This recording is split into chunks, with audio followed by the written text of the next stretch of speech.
Lundi de la deuxième semaine de Pâques. Office des lectures. De l'Apocalypse. Vision du Fils de l'homme. Durant les premiers jours de cette semaine, nous lisons la section prophétique qui se présente sous la forme de lettres aux églises. En raison du chiffre 7, on peut penser que l'auteur s'adresse non seulement aux 7 communautés d'Asie, mais à l'ensemble de l'Église. Il assure de la présence du ressuscité. Révélation de Jésus-Christ. Dieu la lui donna pour montrer à ses serviteurs ce qui doit arriver bientôt.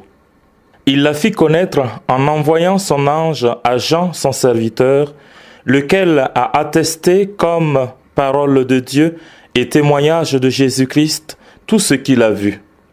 Heureux celui qui lit et ceux qui écoutent les paroles de la prophétie et gardent ce qui s'y trouve écrit, car le temps est proche. Jean aux 7 églises qui sont en Asie.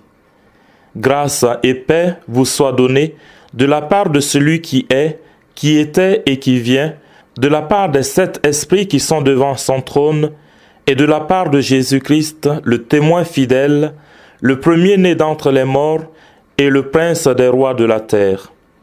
À celui qui nous aime, qui nous a délivrés de nos péchés par son sang, qui a fait de nous un royaume, des prêtres pour Dieu son Père, à lui la gloire et pouvoir pour les siècles des siècles. Amen.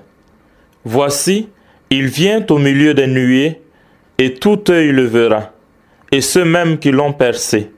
Toutes les tribus de la terre seront en deuil à cause de lui.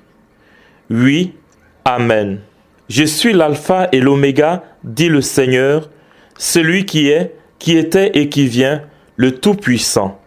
Moi, Jean, votre frère et votre compagnon dans l'épreuve, la royauté et la persévérance en Jésus.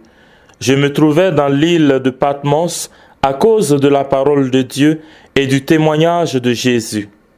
Je fus saisi par l'Esprit au jour du Seigneur, et j'entendis derrière moi une puissante voix, telle une trompette qui proclamait : ce que tu vois, écris-le dans un livre et envoie-le aux 7 églises, à Éphèse, à Smyrne, à Pergame, à Thyatire, à Sardes, à Philadelphie et à Laodicée.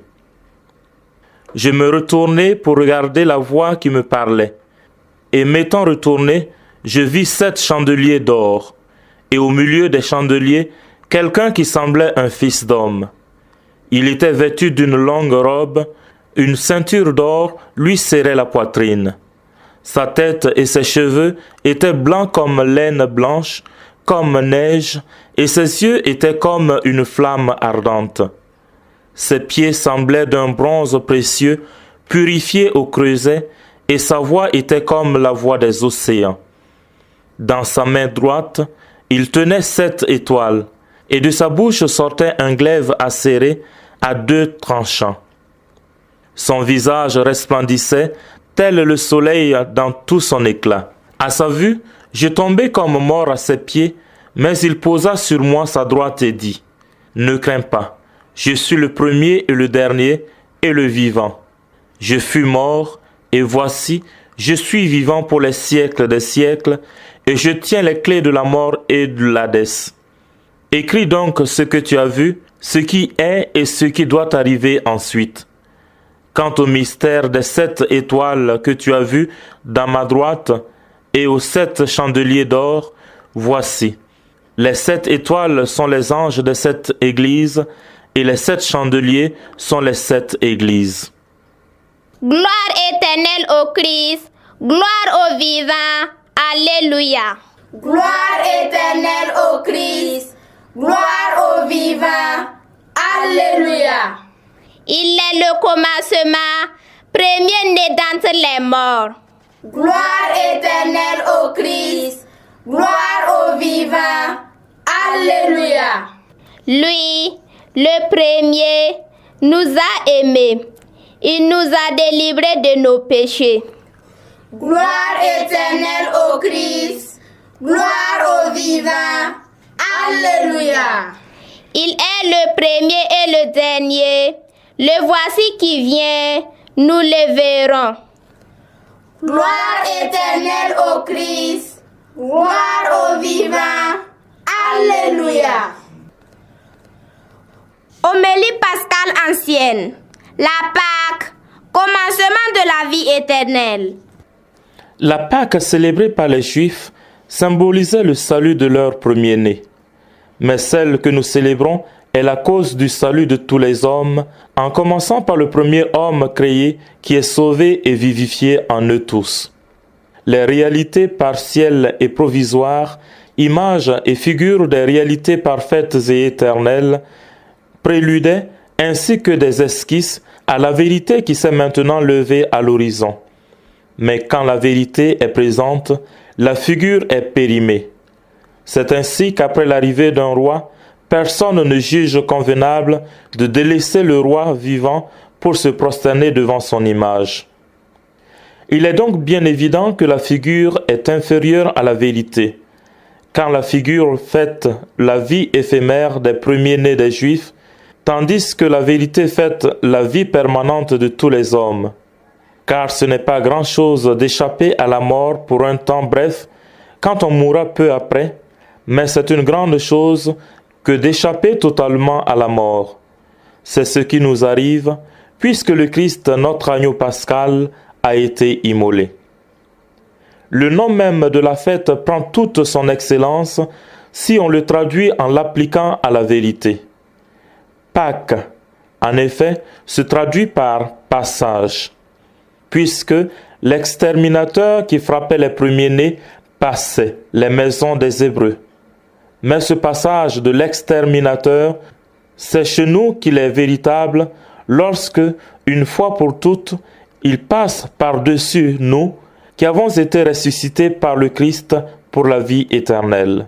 Qu'est-ce que signifie, si on la considère par rapport à la vérité, cette prescription de prendre pour commencement de l'année ce moment où s'accomplissent la Pâque et le salut des premiers-nés? Cela signifie que, pour nous aussi, le commencement de la vie éternelle, c'est le sacrifice de l'agneau pascal. En effet, l'année symbolise l'éternité parce qu'elle revient toujours en cercle sur elle-même et ne s'arrête à aucun terme. Et le Christ, offert en victime pour notre salut, est Père de l'éternité à venir. C'est-à-dire que, rendant périmée toute notre vie antérieure, il nous donne le commencement d'une autre vie par le bain de la nouvelle naissance à la ressemblance de sa mort et de sa résurrection. En conséquence, tout homme qui connaît l'agneau pascal immolé pour son salut doit considérer que pour lui, le commencement de la vie, c'est le moment à partir duquel le Christ est immolé pour lui. Or, le Christ est immolé pour lui lorsque lui-même reconnaît la grâce et comprend la vie procurée par cette immolation. Sachant cela, qu'il aspire à prendre le commencement de cette vie nouvelle et ne retourne plus vers l'ancienne dont il atteint le terme. Car il est écrit, « Nous qui sommes morts au péché, comment continuerions-nous de vivre en lui ?» Notre Pâque immolée, Alléluia, c'est le Christ, Alléluia, Alléluia, Alléluia. Notre Pâque immolée, Alléluia, c'est le Christ, Alléluia, Alléluia, Alléluia. Pâque nouvelle, ô fête de l'Esprit, ô Pâque du Seigneur, qui pour nous descend du ciel.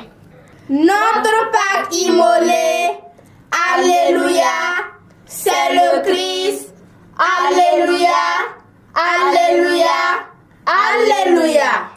Pâque nouvelle, ô Christ ressuscité, tu as vaincu la mort, tu nous as donné la vie.